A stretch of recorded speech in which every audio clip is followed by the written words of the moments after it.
Ladies and gentlemen, in today's video, I'm gonna reveal to you the surefire, guaranteed way to make your first million in the next 5 to 10 years if right now you're a broke student. This is genuinely 99% guaranteed to make you rich if you watch the entire video and really take in what I'm trying to tell you here.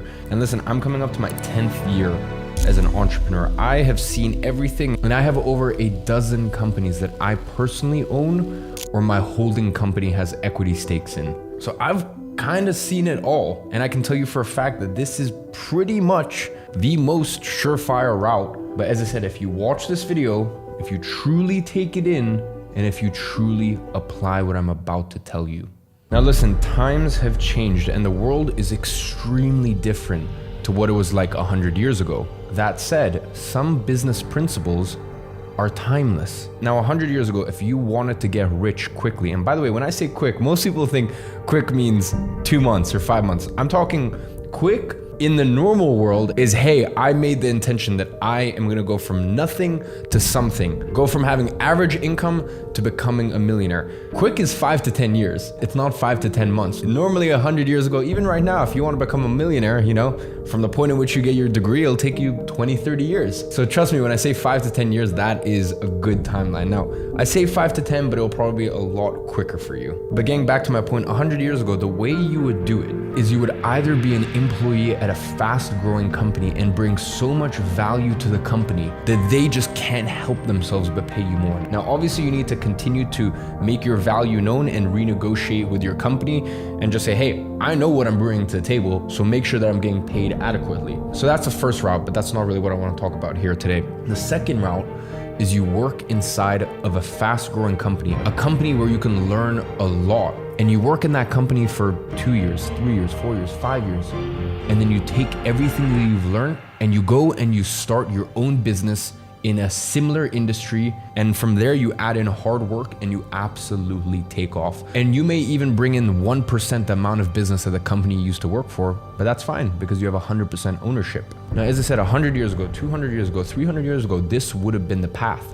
The path would have always started with you working at a company or at an organization and understanding that in your early years, you need to prioritize learning over earning.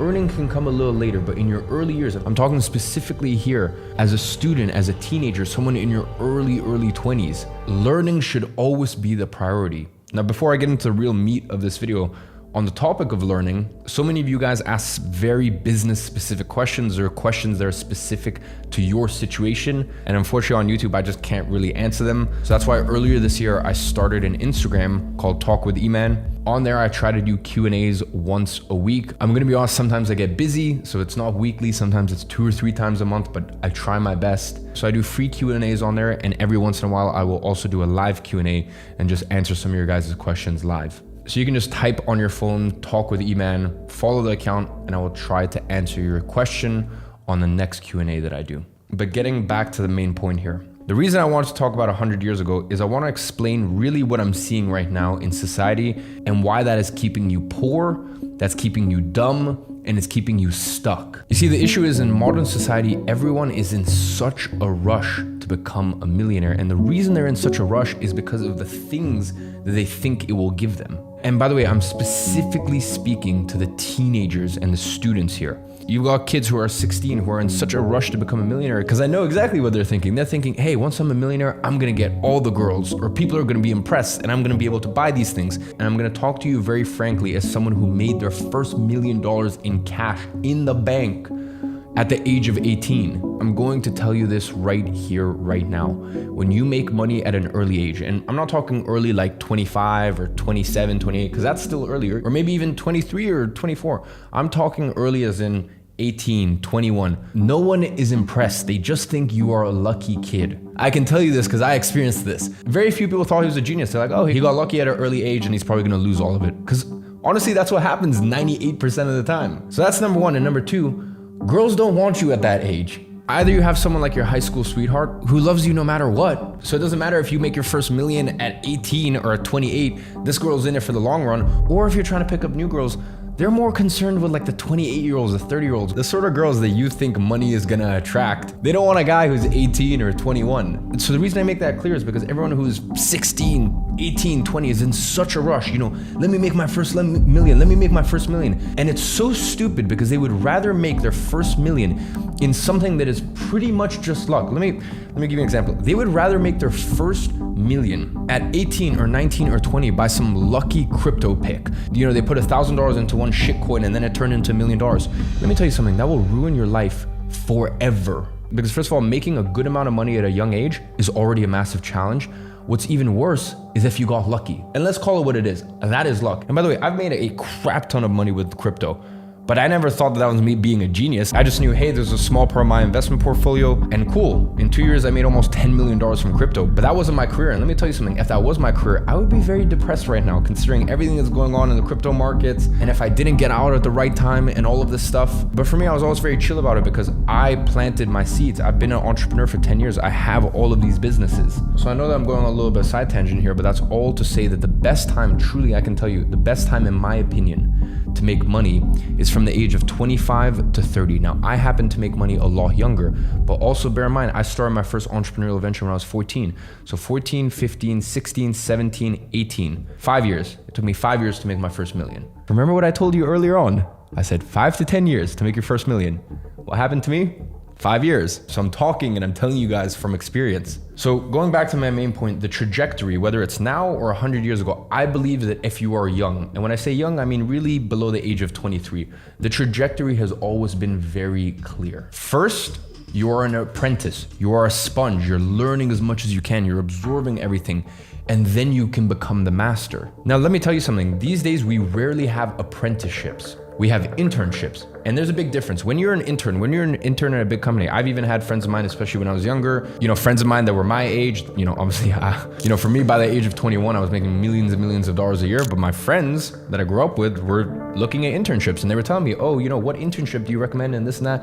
And I had to tell them very honestly, I said, listen, if you go to a company that's more than 200 employees, you're gonna be lost. No one's gonna train you. You're not gonna really learn anything. But if you look back 200 years ago, let's say you were even a locksmith, you would be an apprentice, you would be young and you would be studying the craft. And even in places like Japan, this stuff still goes on. You're young and you work for a company that's not massive, not too big where you get lost, and you learn things and you get to see the back end and you get to see how a master of their craft does something, and you get to take all of this in as a sponge. I mean, it's the best thing you could do for yourself at the age of 17, 18, 20, 21. So just understand the difference between an apprenticeship and an internship. Really, the difference is this one, you're gonna get time, attention, and you're gonna get to really learn the craft. This one, you're just thrown in with the dogs and you have to fend for yourself. No one is really gonna take the time and care and attention to show you the ropes. So I really think that if you're 21 or younger, when you're making the decision, hey, what's my next career move? What's my next step? Forget about how much you will earn from it.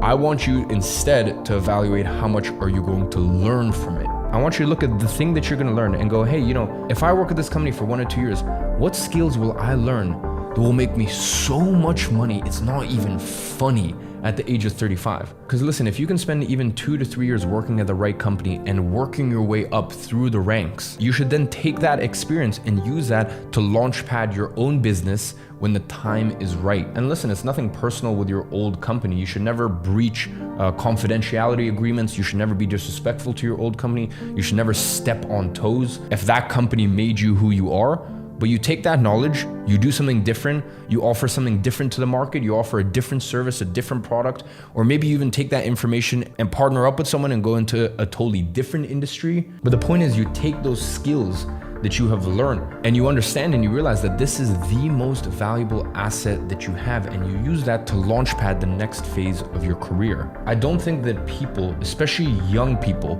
truly understand how important it is to get insider knowledge. You need to get knowledge of the inner workings of the business, of the industry. Now listen, the quickest and easiest way to do that is by investing in education. Either investing in your own learning to properly educate yourself, or by getting a coach, mentoring, guidance. That is by far the easiest and most effective way. Now, not everyone has funds for that. I understand some people are not in that position. So if you don't have funds for that, the best thing that you can do is go out there, associate yourself with a good company, work your ass off. You also need to learn work ethic, because here's the thing, once you start working for yourself or once you start having your own business, I remember what this was like when I was 17. It's crazy, I worked so much on my company and then also managing school at the same time. But when I was 17, I already had my company. I already even hired my first employee, and I dropped out of school. And it was so crazy for me to go from such a hectic schedule to almost having the entire day free. And I actually became so unproductive because I had too much time. I didn't even know what to do with it. So learning that work ethic and that schedule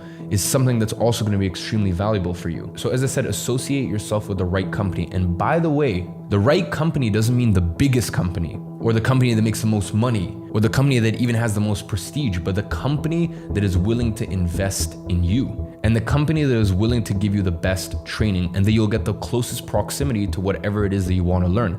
Now, here's the thing. There's some companies that are too small and you're really not actually going to learn that much. And there's companies that are too big that once again, you're not going to learn that much. You want to find that sweet spot of a company that's not too big. I'd say anything 100 or less, you're still going to learn a lot. And by the way, when you're looking to join these companies, even in the interview process, even while you're trying to secure the job, make it clear that you care a lot less about money and instead you care a lot more about training and learning specific skills, and even asking the company, hey, is there a budget? You know, in my companies, there's actually specific budgets for training. Listen, at some of my companies, I spent $100,000 to train one department on a specific thing. In other companies, I spent $30,000 for them to all meet up 3 days and for them to mastermind about a specific problem we're facing, all the way down to small things. At my company, every single person can buy as many books as they want and the company will pay for it. That's just a rule I have at my companies. So whether it be big or small, you want to make sure that the company is willing to invest in you, because for right now, listen, if you're 32, it's a different story.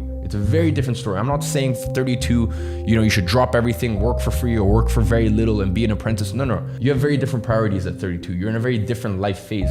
I'm talking specifically if you are 21 or younger. You have so much time, it is ridiculous. But as I said, in life, you will not be able to go far unless you have insider knowledge. And this knowledge is behind a wall. And that wall means that you either have to pay to play, you have to pay to actually learn this stuff, or you join a company and work through the ranks, and over the space of months and even years, you get this insider information. So ladies and gentlemen, I know that you want me to come here and tell you that there's this secret AI technology that guarantees that you're going to become a millionaire and all this BS.